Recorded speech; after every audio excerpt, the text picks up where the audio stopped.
Thank you for listening to Lone Star Community Radio. This program was broadcasted and recorded live from the LSCR studios in downtown Conroe, Texas. Lone Star Community Radio is supported by listeners like you. Donate and sponsor today. For more information on getting involved with Lone Star Community Radio, contact us at lscrstudios@gmail.com or visit us online at www.irlonestar.com.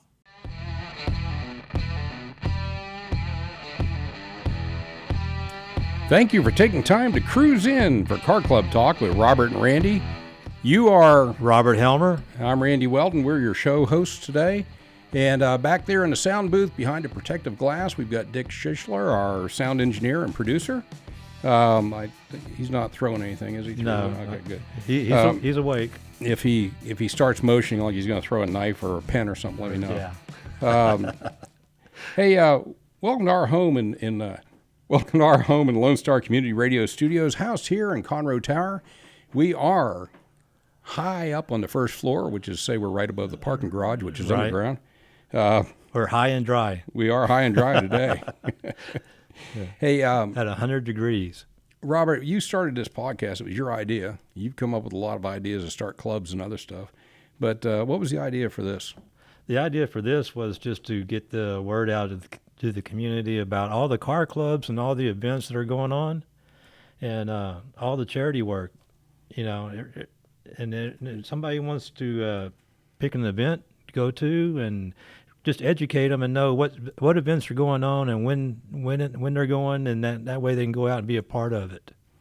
Some of that was the show. I think also the good that car clubs pull together. Yes. When they put together an event that's actually good for the community. Right. The community also needs to know out there what the good events and what good do they do to the community. There's a lot of food drives, charity drives. There's a lot of good work going on and needs to be known. So what we've done is we've pulled this together.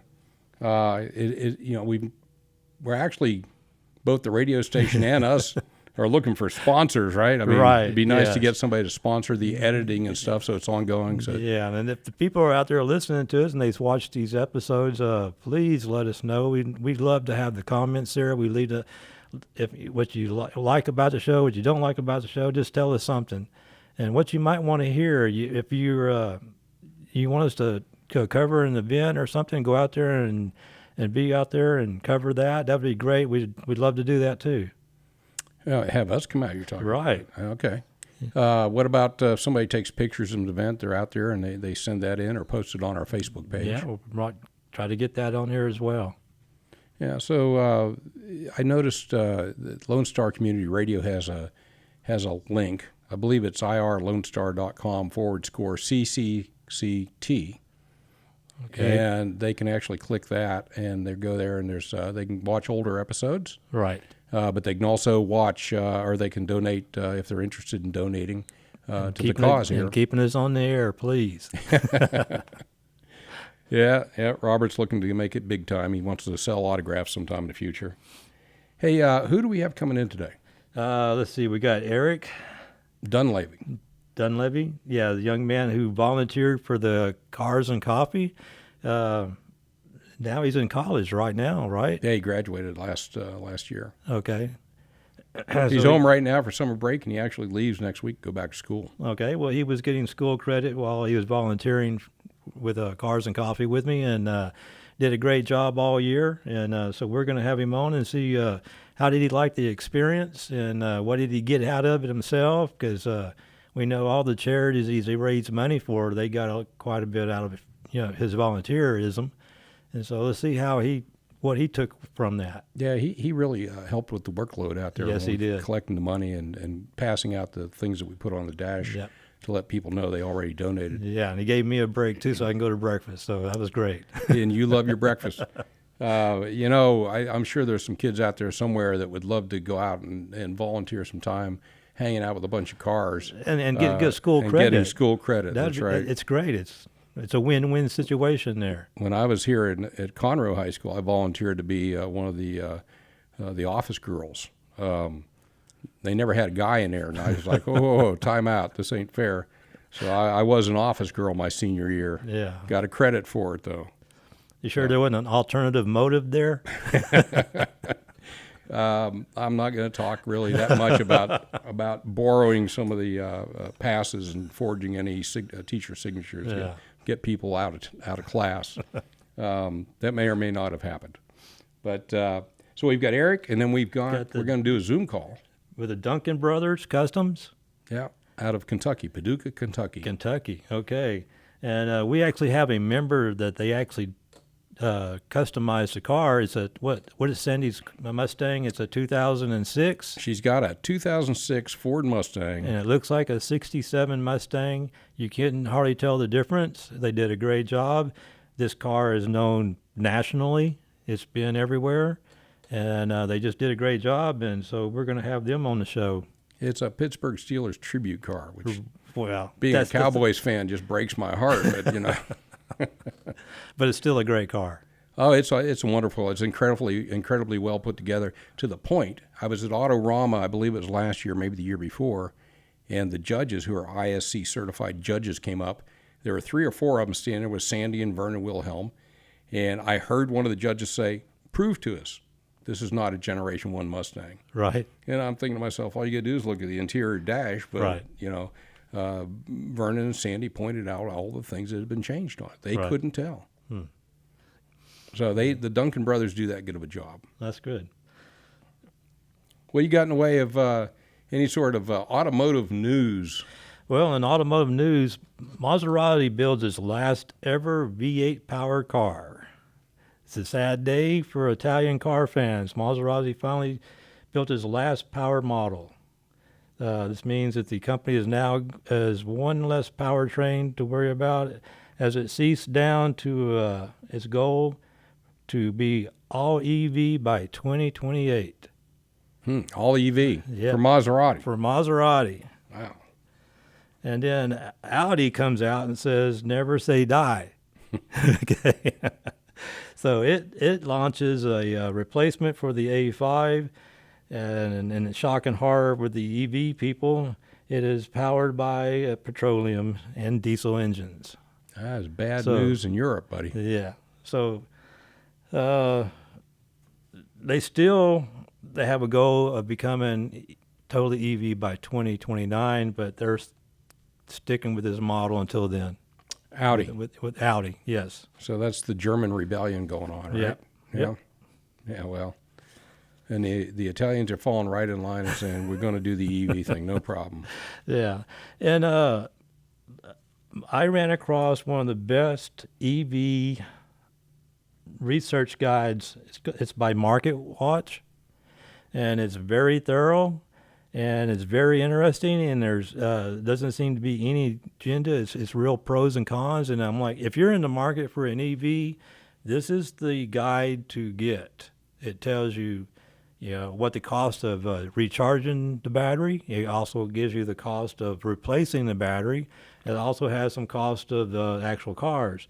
And it's got a breakdown of which state has the most cars. California being number 1 with 1 million EV registered for 24. Florida has 200,000 registered for Florida for this year. And Texas is right there, the same with Florida, at 200,000 EVs registered for 24. So California, the state that doesn't have enough electricity to power all the houses. They got 1 million EVs to power. Okay. Yeah. How they doing on building new power plants? all good on the home front, right? Yeah. And they've been registering 1 million EVs since 2022. So they're selling 1 million a year into California right now. Wow. Yeah. With Tesla having 56% of the market, Ford has 5.8%. The Chevrolet Bolt is the cheapest EV out there that you can buy if you're in the market for an EV. The Ford Mustang E, the Mach-E. Mach-E, the replacement battery for that thing is $45,000. Pocket change. Yep. Hyundai's next with 4.8% of the market. And then it says other is 23.5, which is just individual automakers. I wonder if the Tesla sales in Texas will go up after they relocate completely to Texas. I don't see how that affect it. I don't know. It'd be interesting to see if they give Yeah. any sort of different credits and stuff like that. Yeah. A lot of this is all about the credits that you get off taxes and stuff like that. Yeah, didn't we just have a guy that went to breakfast with you last week, Dan? Yeah. He I can't pronounce his last name, Cryam or something like that. Yeah. Well, he was in the market for a truck, but didn't really think about EVs. But what it is they're not selling that right now. The sales are down, and the dealers are got these lots full of EVs. And he picked the Ford Lightning pickup, and it was easier to get into a lease than it was to purchase this. And he said he's not going to. This is not his daily driver. This is just a pickup when they need to go to the hardware store and stuff. And he's got this pickup for $400 a month. That's a good price.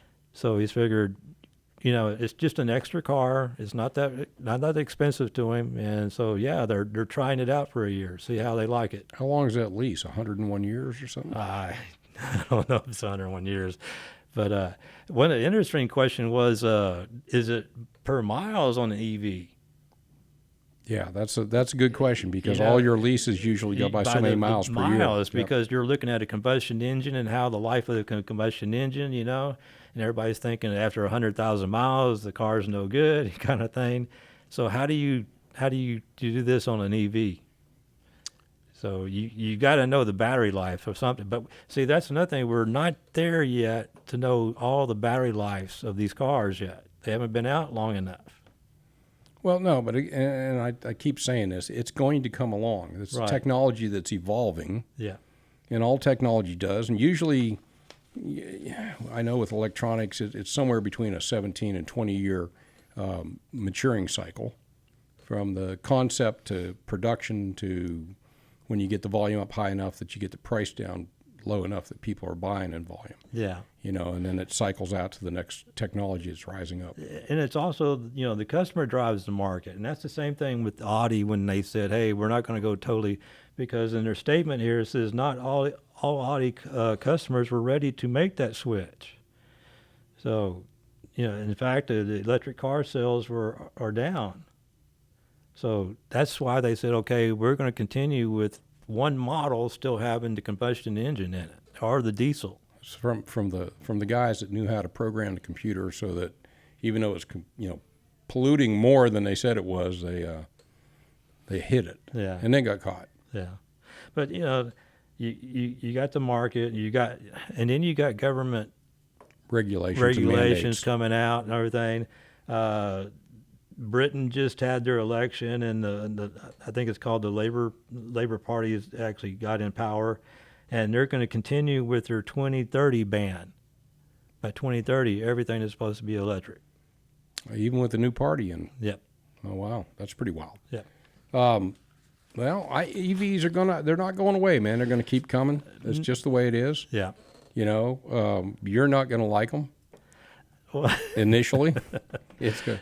Well, the thing is, to have a conversation about EVs, people get really touchy about these. When you bring it up, It's Civil War time, man. It is. I've been in on those conversations. It's not that it's we don't want them or you do want them. It's just we want to coexist. Don't tell us we got to get rid of the gas power car. And I think that's it. I think that's how it's been miscommunicated. I don't think anybody's trying to make them get rid of it, but they are having to put certain mandates in place to get a certain amount of volume into the market. Right.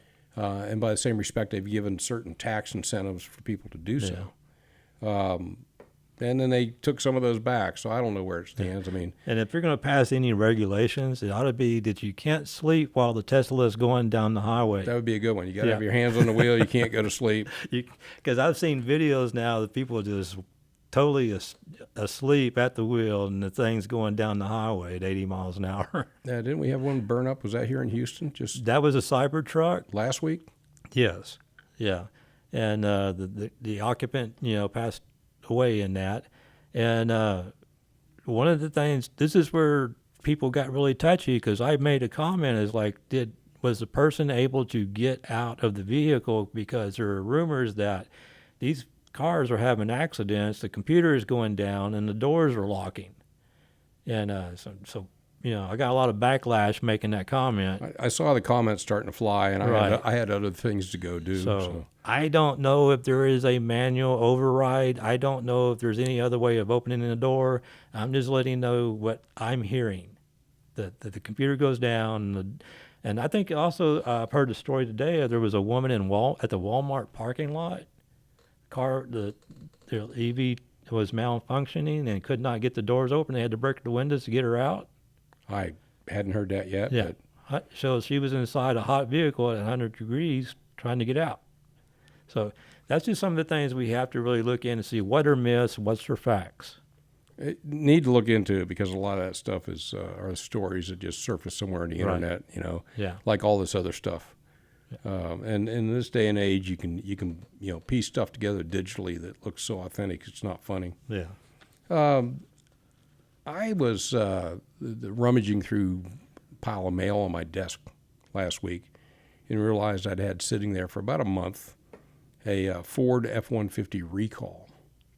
And I don't know if you were able to dig up anything on that, but this basically was saying that I've got to take my Ford F-150 in. There's something in there that you could be cruising down the highway at speed, 70, 80 miles an hour, whatever it may be, and it would downshift into first gear, which I really don't want when I'm half asleep at the wheel on the freeway. But so that's a recall I've got to get some attention on here pretty quick at the dealership. And then Dick was saying earlier that he got a recall on his Maverick. Right. That I guess the taillight stays, comes on, sticks on, and potentially doesn't go off. That's something that the car owners really need to pay attention to. Really got to be vigilant on keeping up with that, because not every recall is going to send you a notice in the mail. The only way you're going to find out is go to the dealer and ask. Well, I've seen that on tires where you're not notified on everything. Right. But you also have to, when you schedule to go in to have work done on your car, you've got to pay attention and make sure that you ask about these things, because, it's kind of like going to the doctor. I was in sales for so long. I'd walk in, doctor say, "Hey, nice to see you. How you doing? What are you here for?" My instant response, "How you doing?" "Oh, I'm doing great."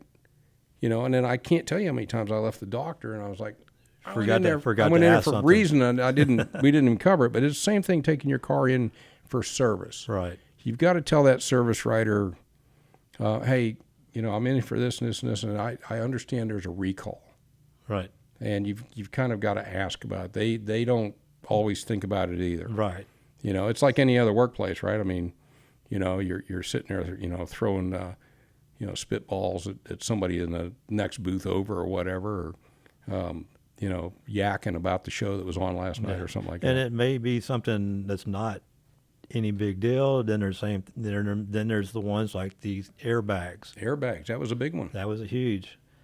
And one thing they did do with the airbags, they kept up with the vehicle VIN number. And if you didn't get that airbag, you kept getting the notices in the mail for like 2 or 3 years. Yeah, well, that was killing people. But I got to think that this truck downshifting into first. That would, to me, would tear up the whole vehicle right there. You tear up your transmission or something. Yeah, I've got to get that taken in, because I got a lot of highway miles on that truck, and they are highway miles, So I'm going to need to get that in and have it looked at pretty quick.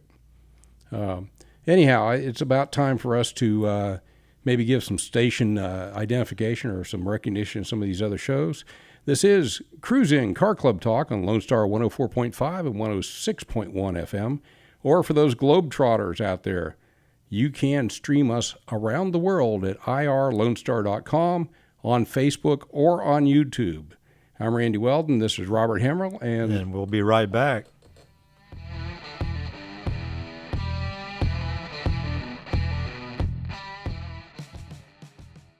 Every Friday, tune into Texas Ticket on Conroe's 104.5 and 106.1 FM with Armando Nino of Gull Lake Conroe, focusing on Montgomery County area events and places. Get a feel of the Texas spirit at the event, paired with guest and vendor interviews, event coverage, and ticket giveaways, and so much more. Join us Fridays and punch your Texas ticket. For more information on the show, visit irlonestar.com/Texas ticket. And we're back with appreciation for you taking time to cruise in for Car Club Talk with Robert and Randy. This segment, we've got a young guest that we met last year as we volunteered for TWCC. Cars and Coffee. Cars and Coffee. The Woodlands Cars and Coffee. Right. Or I think it's pronounced coffee. Right? As Dana would pronounce it. She yes. would pronounce it. Eric, you came out as a high school volunteer back then. And what was it that made you decide that you wanted to come out there? I mean, you got a credit for it or something for coming out. You know, we want you in a minute to explain that. But aside from the fact that I think you just like cars, and there seem to be some girls that show up to look at the cars too. Yeah, I can tell by the way he's smiling. He likes that. The alternative motive again. That's right. That's right. What was it though that made you? How did you even find out that you could do that and get credit for it? So me and a few of my friends just started showing up to the Cars and Coffee events, and then after about the third one, I just kind of talking to Dana and all of you guys, and then she offered the volunteer position. She said if there's anything that I want to do to help out, I'm always welcome there. And that kind of made me realize I can help out in a community that I really like and I want to see grow and have more people participate in it, as well as I was also getting credit, but that's sort of the secondary factor of why I was doing it. Yeah, I could tell you were meeting people, right? And you were a tremendous help to us. Right, you were. Having more than one person, hold the bag to collect money and to put the dash plaques or the little cards on the dash. We know that they donated and we let them park at that point. Was a tremendous help because he's out there, running up and down that line, and sometimes we get a pretty deep line. But sometimes that slows down and it gives you a chance to walk around, look at the cars, take pictures. I noticed your friends will come out too. Yep. So the foot traffic from guys your age picked up. What high school was it that you graduated from here in the Conroe area? So I was at the Woodlands High School. It's just sort of near Woodlands Parkway area. So okay. And how did they agree when you told them what you were going to do that would qualify for credit? So the way that I was able to get credit was I was on my school's robotics team. I was the president, and everyone had to sort of start an outreach project or a way they were helping better the community. And that was mine. So I just went to the teacher that organized the club, and I said, hey, I'm doing this. I was doing it prior to the robotics club. Does this count as my outreach? And she said, yeah. That's pretty good. You tell them, I'm going to go to a car show once a month and get credit. Yeah. Yep. So she showed up once, though, to make sure I was actually helping out. Did she show up? Really? Yeah, she showed up once. But you were getting a piece of paper signed every month. Yeah, Dana was signing that, right? No. No? I thought like I saw a piece of paper being passed around and getting signed. Okay. So maybe that was the one from your mother had you checking in. She might have been checking up on you. Maybe. So, what all do you think you picked up out there? I think the biggest thing was just meeting new people and sort of hearing about them and how they grew into the car community. I mean, both younger people and older people, sort of everyone, and how cars play a role in their life and how they just enjoy the community, and that you can help out in ways while also doing something you enjoy. Volunteering doesn't have to be this nominal task that's never enjoyable. Right. For me, it was the cars, but say you want to be a doctor, you can volunteer at a hospital or something like that, where you can get involved with something you like while also doing something good for the community. I think that was a really cool part of it, as well as, I got to meet a lot of people, hear about them, and really see that this road to success or whatever idea of success you have isn't one straight path, that there's so many different ways that you can get to where you want to be. And I want to be in the position later on in my life where I can own cool cars and have the time to go to shows and bring my family to those things and just enjoy the community. And so many different roads that lead to that outcome just really shows that it's so easy to get caught up thinking that you have to do one thing with your life that it's so much broader than that. You can do really whatever you want and still end up being successful. Yeah. Well- and you saw the passion in people with their Yeah. cars, right? Yeah, there's just such a passion where they truly Right. have a love for the cars and the way they're built. And I mean, the knowledge base is just so large with some of these people that just dive so deep into these cars. And that's amazing to see. Well, but they all come together and they're all talking. They're all focused on these cars. But I don't know if you ever paid attention to the backgrounds of the people that were there. But we've got like CEOs of oil companies coming out there. We've got CEO of communications companies coming out there, cable companies, phone companies. You've got guys like Robert and I that, Just regular guys, Yeah, right? regular guys. Regular blue collar guys. Yeah. just happy to get to work and get Yeah. paid something, Yeah. But you've got this mix. There's a guy that comes out there, and you've seen him in Buddy Holly's hearse. You've seen him. Yep. Or Buddy Holly's limo or whatever it was, Yeah, it was a during limo. during It the was a limo. funeral. Yeah, carried the family during the funeral. That guy, he also has a Rolls Royce. I think he was in this month. It was a doctor in England, before he came over here. Yeah. And I'm not sure if he did that over here or not, but he mentioned it in passing. He was a doctor over there. So it's an interesting mix of people that get together and just want to sit and chat and not really talk about anything work related Yeah. Yeah. or politic related or anything, world issue related. Just want to talk about those cars. all different backgrounds and everything all come together just for the car. There's a common bonding point Yeah. where everyone can share the same interests pretty much. Yeah. Now, what do you got any suggestions or anything for some of the folks that are behind you in high school that, how to get out there and do this? The downside is you got to get up at like 5 in the morning, right? That's fine. I was waking up that early for school anyway. Yeah. I have trouble waking up on any Yeah. given day at that time. But since you left, we have not replaced you with any other young person. So, yeah, how do we get the more young people involved like this?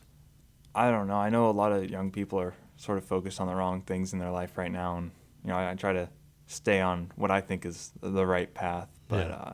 I think the biggest thing is to the younger people. Like if you want to do something similar to volunteering at a car show, just ask and say it's that simple. Say, hey, you guys need help?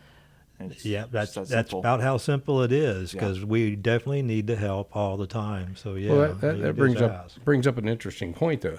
Is there any way we can reach out to the high schools, or are there people we can go to say, hey, we're looking for somebody to help with this or that? Because a lot of our car shows, we could use help with parking. And I'm not talking about like the Cruisin that you showed up for, but we do car shows. We need people to help with setup and tear down and with parking the cars. And we willing to teach them, but we need people. Right. We need volunteers. I know a lot of high school clubs and stuff like I was doing through the first robotics challenge was the sort of larger entity that set up all the robotics clubs. They require the outreach, and I assume it's similar for other clubs. Like there's the Interact Club. I know that one does a lot of outreach. I'm sure there's plenty others that these high schools all have their own like branch of that you guys can probably go to. Yeah. Say, could you guys put out like an ad for a volunteering opportunity? So you think we go to school principal or go to? I wouldn't know for sure, but I mean, I'm sure the principal will be able to guide you in the right direction at least. What other activities were the students doing for outside credit, So like you were doing? a lot of people sort of did stuff within the schools, like they went to other schools and did tutoring sessions, the elementary schools, and helped set up their events because they have lots of events. And then there was one person I thought was pretty cool. They set up little libraries in certain schools around the area to Okay. provide books for everyone. So But I you were know- the only one that was car related. that I know of, yes. I know my son got involved in hotels and ended up getting jobs there, and he's still in the industry. So Oh, wow. kind of stuck with him his whole life. But as you go, you went to the University of Oklahoma, or that's where you're going now. You go back next week. Yep. So I leave on Tuesday of next week. So once you get up there, there's the Oklahoma Mustang Club, or OMC as they call it. Alan King's the president. And if you want to get involved with those guys up there, let me know. I'll be happy to connect you with Alan. Great guy. Yeah, that'd be awesome. Incredible club. They have a lot of members in that area, but they're pretty active.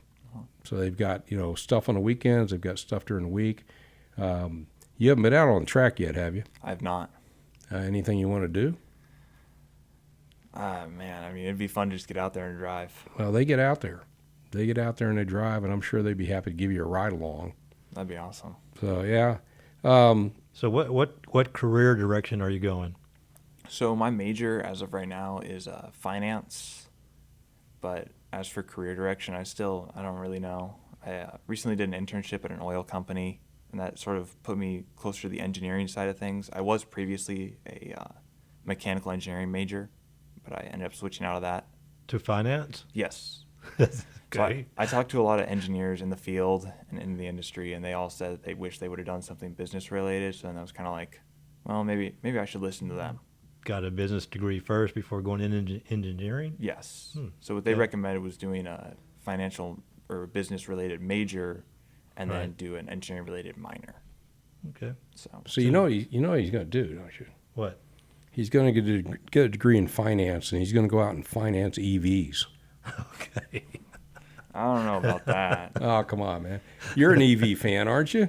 I mean, I wouldn't say I'm a fan, but I see their purpose. I mean, it's directed towards a certain customer base, and I mean, they do that very well. Would I ever drive one? Probably not. But for the person that Yeah. isn't looking for a roaring V8, it's the perfect car. Yeah. Do you see the advantage in the technology that they deliver, with the apps and all the information that you can derive from that, and all the other technology that's built in, that's kind of like adds on to that. In other words, he says a driving computer. Oh, That's what. I mean, I think it's really cool that they can do that now. I wouldn't trust it just because of how new the technology is, and I've seen too many stories of it messing up. But Yeah. I mean, if you want to use it, I'm all for that. Yeah. Well, you were building robots, man. I mean, there's a certain part of that lends itself to what this thing is. Yeah, that's probably why I don't trust it too much, because we had to build an autonomous portion for the robot I was building, and I saw how far south that could go very quickly. So Yeah, so did that go in a swim pool and fry somebody or something? You could always invent the invisible, the artificial exhaust. oh yeah, That way it sounds like a V8 going down the street. just a speaker. Right. So I saw that new Dodge they released a sound for, and it's interesting to say the least. Yeah. What do you think once you go back to school? When do you any idea when you'll be back down this way?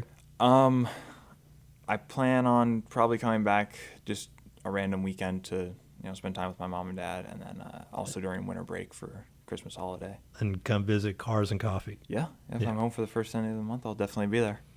Your dad, if I remember correctly, is a pilot, right? Yes. He's with United? Yep. So him and your mom getting up to Oklahoma City is not a problem. No, not at all. Yeah. Have they done that? They hopped on a plane and They come up to have. Yeah. Of course they have. That could be a problem. They just all of a sudden be there, surprising. Huh? Well, Every weekend.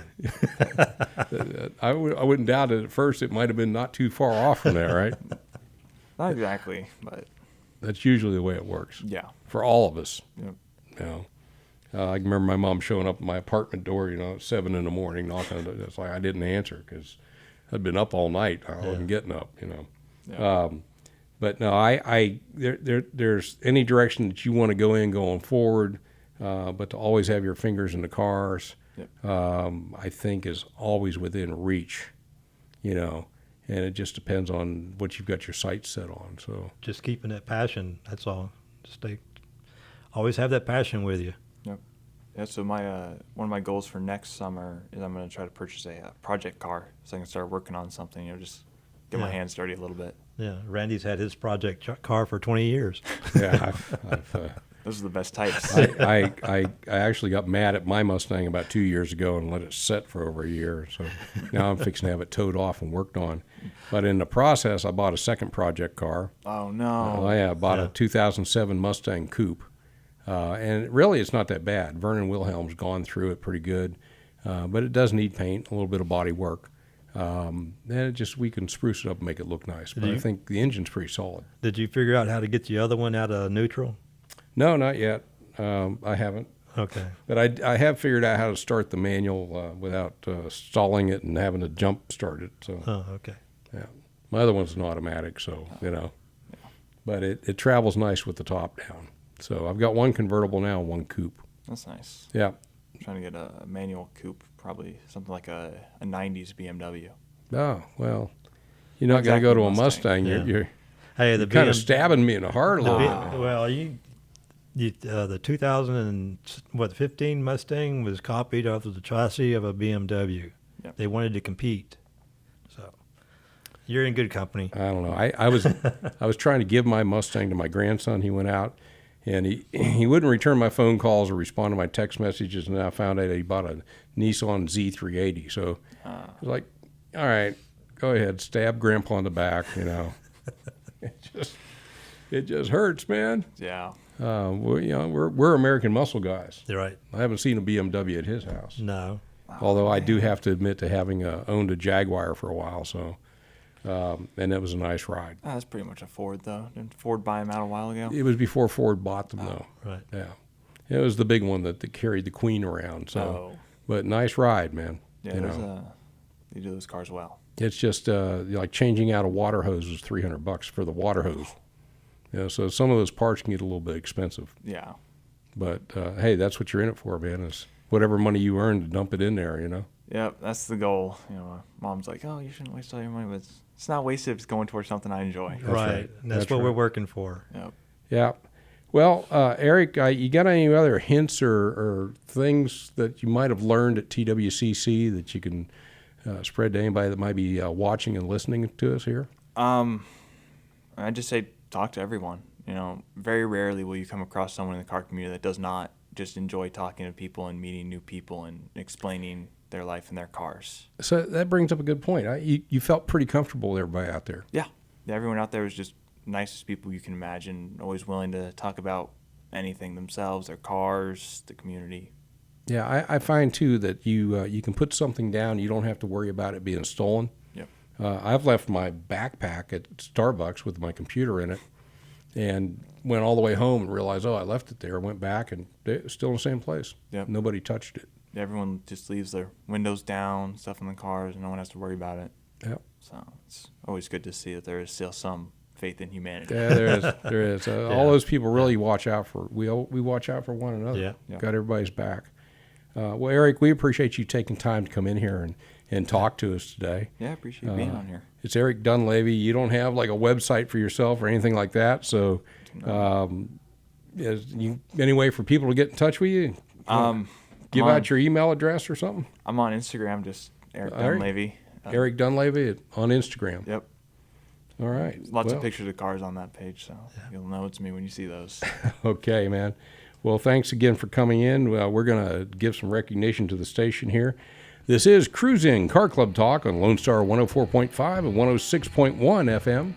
Or for those of you interested in joining us from anywhere on Earth, you can stream us live on irlonestar.com, on Facebook, or on YouTube. I'm Randy Weldon and Robert Helmer, and we're going to be right back.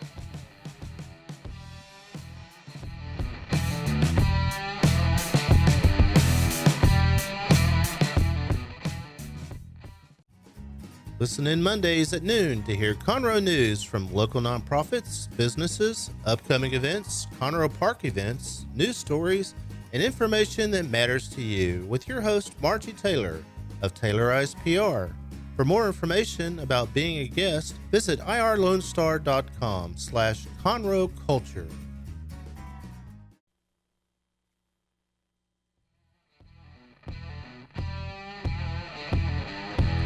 we are back with more Cruisin' Car Club Talk with Robert and Randy. I'm Randy Weldon. That's Robert Helmer. Robert Helmer. Go ahead and introduce yourself. Robert Helmer. There, now we know him. Yep. Now we know him. Hey, this segment, we've got Aaron Duncan of Duncan Brother Customs. These guys custom build cars. I went on the website, and we'll provide those links once we post this in the podcast. And where are they at? They're in Paducah, Kentucky.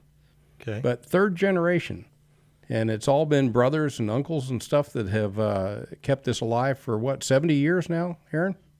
Yeah, 70 years. And it really started taking off when my brother Joey and when we started working more regularly in kind of the custom car world and automotive industry. And then it kind of came to say, hey, we've done this for 3-4 years, so it might be the time to actually bring, what we do in the hot rod culture and all that stuff to the, basically the mainstays of people, and like actually offer this product to the world. So that's been kind of the whole thing with Duncan Brothers, was trying to make sure that we were offering it to everybody else, since we were kind of getting involved in the custom car world, so to speak. What in the previous generations, were they just stuck with building Fords or Mustangs, or is it all over the map with various cars?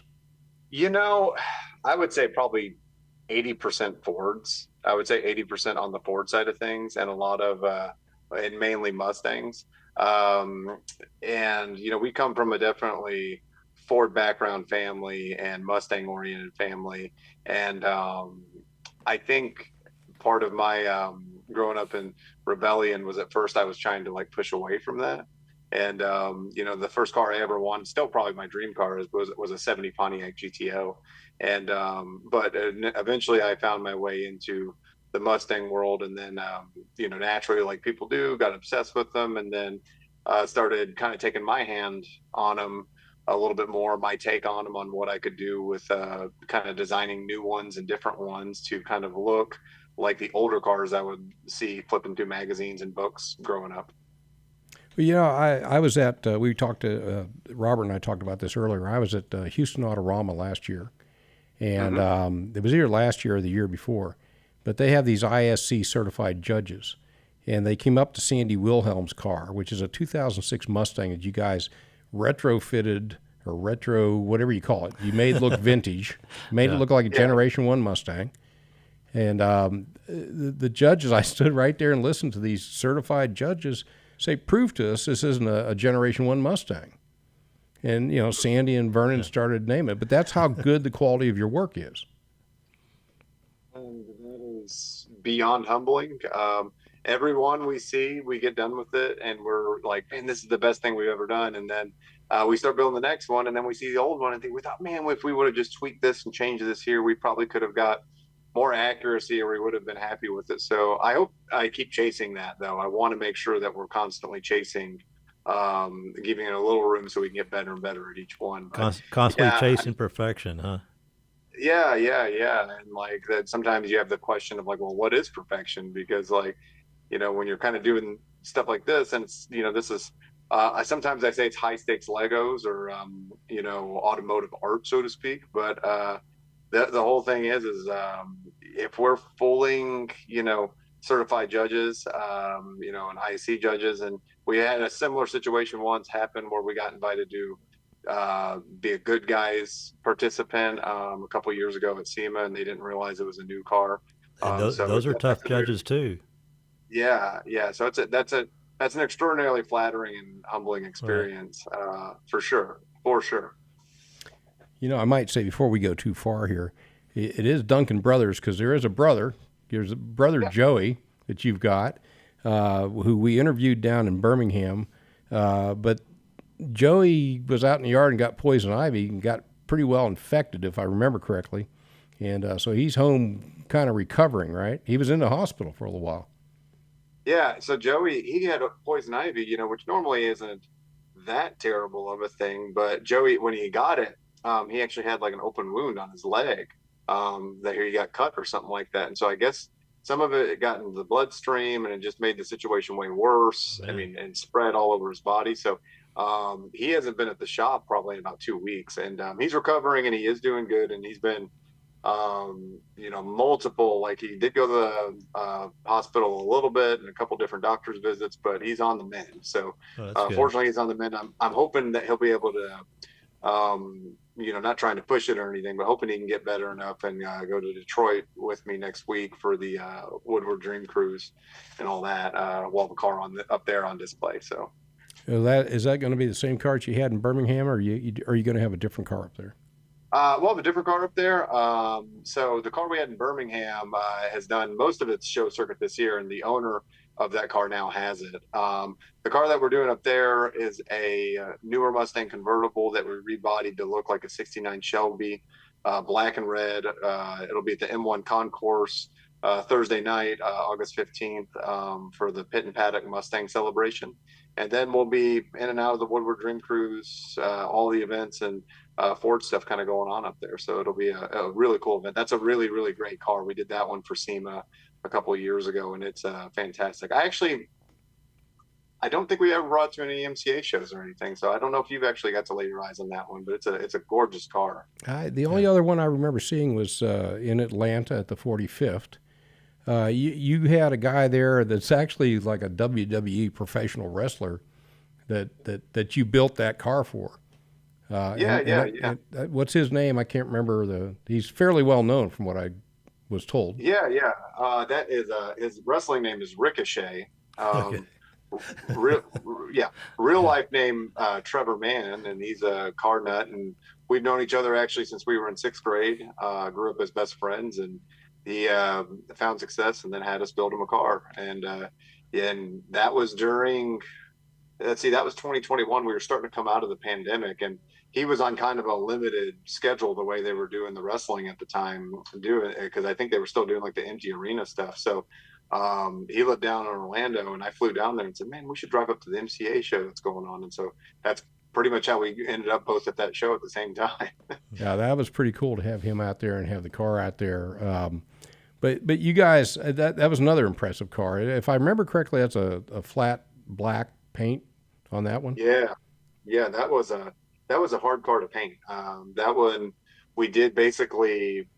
We kind of did the theme to look like the classic 69 Boss style stripes, and then reversed the way it would be. So in 69, you had the matte, basically hood decal, right, and matte C stripes on the side. And so we flipped it to where everything that was normally matte on the car was shiny, and everything that was shiny matte down to the smallest details. And so it ended up being a pretty cool paint job. It looked pretty cool while it was there. I know that. You sent us some pictures, and I'm going to see if we can get some of those pictures up on screen. If you could describe, the car, and or the people that are in the picture. I think that's you and Joey there, right? No, that's Brother Bill. That's Bill Toomis, who some might know from CJ Pony Parts, but he had left CJ's back in November, and then he came and met up with us. He had texted me and said, hey man, I think I'm going to come in town and visit. And this was January. And then he came in town, and we kind of he had somewhat of a business proposal together about like how we could take kind of Duncan Brothers and what we're doing to the next level. And of course, his involvement was huge to us, because if anyone's ever wrenched on their Mustang, they more than likely have either bought a part from CJ's or watched one of his install videos. And through being in the community all these years, he and I had become really, really good buddies. And so we jumped at the chance to partner with him. And he's been a fantastic business partner, a good friend. And we've got a lot of cool things cooking right now. We actually formally made that announcement at Carlisle this year, and that he was partnering with us, and that was his move after leaving the mammoth that he built at CJ's. So the car that's behind you in this picture, that's all metal fabrication back there, right? And that's how you've been doing it? That one, it looks like one of our plug cars. Yeah, because that one has a little bit of metal, a little bit of fiberglass, a little bit of everything. And that one, a lot of these we've done, and we've pulled molds off everything. Basically, the way we do this process is we usually start and use metal and shape everything. And then in the past, what we've done is pulled molds off everything, and then usually make new panels out of fiberglass, which has its own ups and downs and pluses and minuses. But what we're doing now is making our bucks out of metal the exact same way. And then we've teamed up with a company in Detroit that essentially will scan anything we've done digitally and do CAD work to it. And then we're having now all the cars from front to back that we're building are out of carbon fiber. So every singular part will be carbon fiber moving forward. And so we're hoping that on the S650 and the S550 Mustangs, that being your 15 to 24 Mustangs, when we do these retro conversions, we're actually hoping to reduce the weight from what they left at the factory at. Right. So you're going to do a retro on a 550 or a 650, and that'll be it'll be that'll still be Gen 1, but it'll be like the 70 through 73 year models? No, we'll be doing those at 67 through 70s. So, oh, you will? Yeah, so yeah, the 15 all the way up to 24 will be as a 67 through 70. We got a couple on the line right now. One that we're doing as another 69 Shelby convertible out of a 2022 convertible. We have a 19 Bullet that the direction we're going, or an 18 Bullet, I should say, that the direction we're going with that one. It'll be made to look like the original McQueen car. And then we got one more that we're kind of on the fence on how we want to turn it right now. That'll be the first 650 that we've done. So we still don't know what direction we're going to go on it, but I would say, judging by the other two, it would more than likely be like a 69 Boss style or a 69 Mach style, something like that. Okay, let's look at see some more something pictures. else you've got up there. This is is that the wrestler's car, Ricochet's? Yeah, that's Ricochet's car. Yeah, that was we built that one. That's the paint job I remember there. Yeah, that was a hard one to paint, but man, that thing turned out cool. And you can see on that car too, like on all these cars, because the frame on that was on an S197 platform, and the frame is so much wider on those cars than an actual 69. What we have to do is actually stretch the bumper about 3 3/4 inches and have it re-chromed. So we stretched it, then fringed it, shaved the bolts, got everything as tight as possible. So it's pretty flush and fluid the way it kind of flows into the end cap. So that car is one of my favorite 69 styles we've built. I just thought that was a cool, menacing, mean-looking car. Oh, it's a mean-looking car when you see it in live in person. How many hours? How many shop hours is in a project like that? Two or three, no doubt. Yeah. There's no telling. When we do the prototypes and the buck stuff, I mean, you're talking a year to a year and a half of work. And then once we pull molds off everything, especially the process we're doing now, we can build a car in an extraordinarily fast amount of time. But I think the part that people probably don't always understand is you're constantly waiting on third parties. So like our carbon fiber distributor or fiberglass distributor, or even our chrome people, that process can be months in the making. So sometimes getting all the parts at once is the hardest thing. Let's see what else. There we go. What's this blue one you've got right there? So that would be what we call the Frankenboss Mustang. And I submitted a couple images of that one. And that car was, and you can see that one on the left there, and that's next to our Boogeyman John Wick car that we did out of a 2012 Mustang. But yeah, the left one, the Frankenboss, that was essentially a dream child of mine for a long time. And what that is a 2012 Boss 302 Laguna Seca that we kind of wanted to make the ultimate boss car, but be one of the first cars we did that was just our own original design. Not basing it like we did the John Wick car or the Shelby's or even Vernon and Sandy's car off something that already existed, but something that was just totally unique. So it was kind of my love letter to muscle cars. So there's 9 different cars in that one car. So you have the hood, for example, is part 69 Mustang hood, part 2012 Mustang hood, and then the center section from a 68 Pontiac GTO. Because like I said in the beginning, I have my love for GTOs. We reset the rear windshield on that car to resemble a 68 Charger. Just did a lot of quirky stuff on that. It had C7 Corvette rear diffusers on it. Oddly enough, a 99 Ford Windstar fuel door on the side because it was just the cleanest and most flush thing we could find. So a lot of oddities on that thing, of different cars being kind of mashed together, but then kind of making it look seamless. So we wanted it to sound crazier when you described it to people than it actually looked, and the car to just look kind of flawless. So the whole thing was, I had said to myself, if the Ring Brothers and Chip Foose did one of our cars, if they took a new Mustang and we're going to retroclad it, what would it end up looking like? And I think that's kind of what we were going for on that car. Oh, both those are beautiful cars, man. Thank you. Yeah, and there it is. That was actually the Detroit Autorama this last year. And we were up against some very, very heavy hitters there, some extremely heavy hitters. And we actually took second place in our class, which was good enough for us. We couldn't believe that because we were going up against, $600,000 some odd cars. But then the really cool thing that we beat everyone out for, because they have, the bigger awards that they give, that you kind of actually want to chase, because the class stuff can be weird because there could be, 5 people in your class. You actually want the specialty awards, right? Yeah. And so the one we got there that I was very, very proud of was we got the Outstanding Engineer Award. That's cool. That car was an engineering feat for us. There were so many oddities on that car.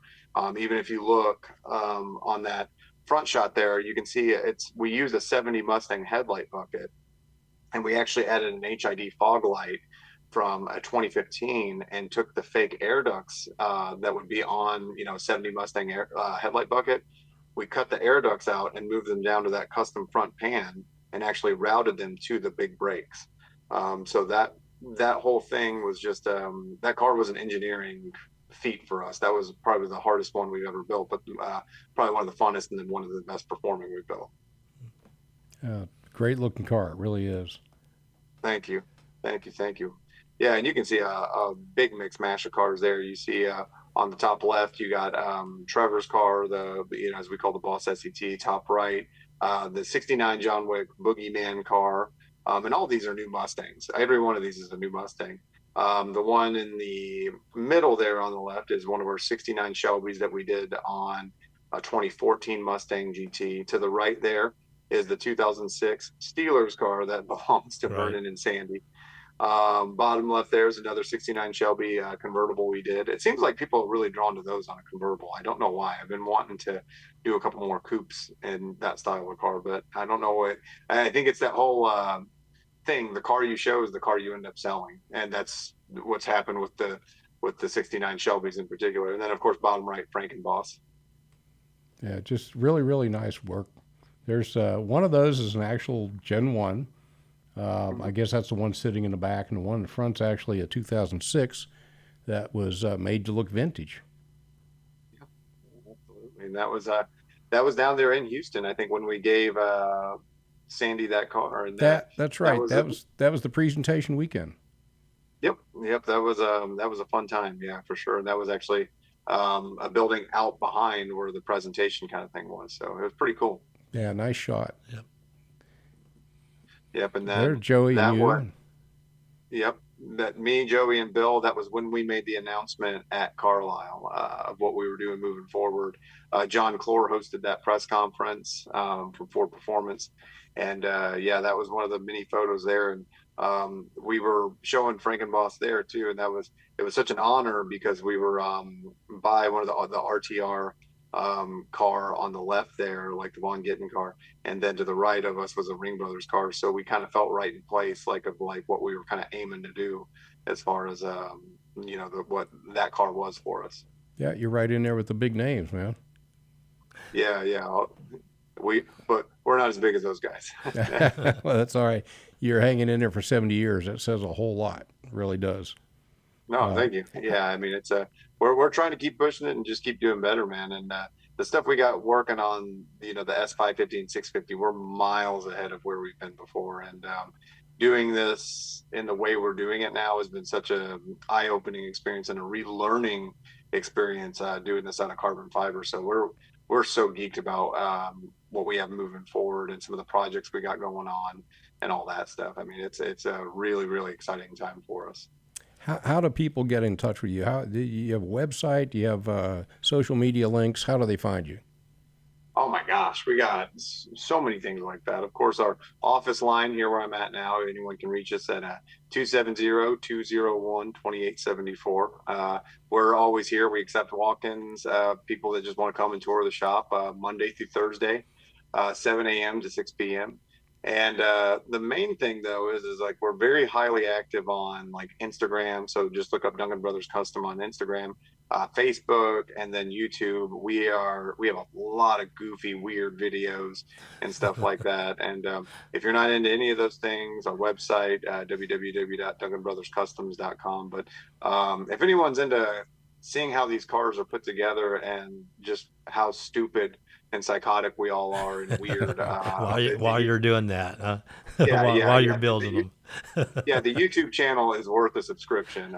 If you want to see a bunch of like sophomoric ADD people build a car, like this is the channel for you.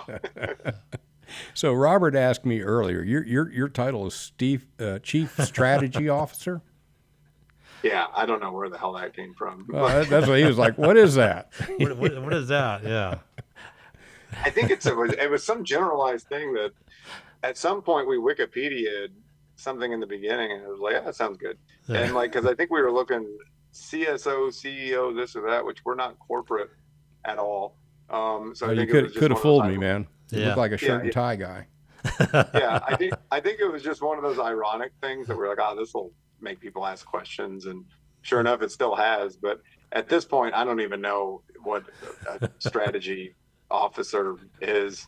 So like, yeah, I realistically, I'm the head designer, and I'm the guy that tries to push these things a little bit further and further and further. Right. And we are very lucky that we work with a ton of talented people that can take our crazy ideas and our crazy designs and basically turn clay into smoothing things out a little bit better. Yeah. So you're saying if I brought you a car, we're looking at a year to year and a half before something's complete. Yeah, I always quote 2 years now to 2 just years? keep myself safe. I Okay. quote 2 years to keep myself safe, but that doesn't mean it'll take that long. That's kind of my thing, kind of the under promise over deliver. Right. Well, Aaron, we appreciate you taking time to zoom in with us. Yes, we do. From Paducah, Kentucky. We've got Yeah. to skip out and give some station identification, but can't thank you enough. We'll get some links posted with Duncan Brother Customs on there, and tell Joey we hope he gets better quick. And I'm sure you need him back at work. But I look forward to seeing you out there somewhere in the car world. Yeah, you'll see me. You'll see me for sure. Then you'll see some of the wild stuff we got going, man. Okay, well, very good. Very good. You take care of yourself, and we thank you again for taking time with us to discuss what you do. Appreciate you being here. You got it. No, thank you for having me. It's always a pleasure. All right. See you, man. See you, man. So, Robert, do you want to talk about the some of the stuff that's going on, and then we're going to have to skate out here and do some station see. information type stuff. Upcoming events. We got the Northside Mustang Car Club hosting their car show in November the 2nd at Bull Salas Park. That's going to be in New Caney, and that's going to be a big one. 54 classes, over 170 trophies. You can sign up at carshowfun.com. Please check that website out. That it's a great website. It's easy to do, and a lot of car clubs are using carshowfun.com. And hopefully we can get David on here. I think he said after the 15th he's retiring. So he will be available anytime after that now. Very good. Also, this weekend, please go check out the Texas Elite Auto Showcase. That's going to be August the 10th and the 11th, and that's going to be at the NRG Park. Is that the same thing as the stadium? Yeah, that's the same thing. Wasn't they having trouble with the roof leaking? Only because of that rainstorm that came Yeah, there. the hurricane they call actually barrel blew or some- whatever yeah. it was. Yeah. Oh, hurricane. That's what Yeah, it was. that's Yeah. right. Yeah. Yeah, they had some sort of problem there, but I had problems getting power at the house for a while too. So this is going to be their first, and go and support Steve Green. He is the guy who used to run Autorama, and from what I understand, there's a couple of other staff members that are part of Autorama that are organizing this event. So please go out there and support that. This is a new event to It's to new. Houston. This is So, the first year. It's got the guy producing the show. It's he's been around forever doing Chrome, but he put on a pretty good show. He's got a He's real one good of the handle on it. sponsors. Yep. Yep. And he's a good marketer. And then Steve's seasoned in pulling these shows together, so it Yes. should turn out to be a good one. Yep. And then what's Then this we last have thing you got on the there? cruise. If you love doing car cruises, this is one. It's going to come up. It's going to be August the 24th, and it's cruise to the Sam Houston National Forest. That's always a good one to go through the forest. A lot of fun. Yeah, A lot of fun. and they're meeting on the 24th at the Brookshire Brothers in Montgomery, Texas. It's open to anybody that wants to show up. They don't care what type of car you've got, what club you're affiliated with. Yeah. Just come out and have fun going through the forest, right? Right. Yeah. Well, that sounds like a lot of fun. I think they've got something like 47 cars lined up for that already. Oh, really? Yeah, we'll see if 47 show up. Usually it's like you'll get 40, but you don't get the exact number that always say they're going to show up. Yeah, but just go out there and have fun with your car. That's what the show is all about. We're letting you know where the car shows are at, who's hosting them, car cruises, and in our future next recording, we're going to have Stephen Cruz he's the founder of Speed Advocates. He's Speed going to Advocates, be yeah. he's going to be on our next episode. So please stay tuned. Well, And- will he be here in the studio? Yeah, we'll be in the studio. Right, and then we've also got Mike Mars coming on. Yeah, we can't forget Mike Mars, who was right? the creator of In Wheel Time, Right. which is now the number 13th most popular automotive podcast out there. Right. Mike was very instrumental in continuing to push you and me to do our own podcast. Right. So he's going to zoom in, give us some hints, and help us get moving along a little bit further, I hope. Help find us a sponsor, please. Yeah, I don't think he's going to do that. He's looking for sponsors too, man. But he's always been very supportive and very helpful, and he'll give us some good pointers. Just always good to talk to Mike. Right. He's always very open about everything. So. Yeah. And before we go, we always like to ask everybody, please comment when you watch the shows and let us know how you like it, and let us know that you did watch it. We really appreciate that. Well, Robert once said, I just want all the positive comments. He wants whatever comments you've got. But anyhow, that's it for this episode of Cruisin' Car Club Talk. I'm Randy Weldon. I'm Robert Helmer, and we'll see you next time. That's right. Oh, way over there in the sound booth behind the protective glass, we've got Dick Schischler, Yep. our sound engineer and producer. Yep. And we are broadcasting live, or I shouldn't say it's being recorded, but Right. from the studios at Lone Star Community Radio, broadcast on FM 104.5 and 106.1. If you're a Globetrotter, man, you can stream us on irlonestar.com. You can stream us on YouTube or on Facebook. Yeah, and don't forget our new Facebook page. Oh, yeah, what is that? Cruisin' Cruisin' Car Club Talk. Right. All right, guys, thank you very much. We'll see you on the next episode of Cruisin' Car Club Talk.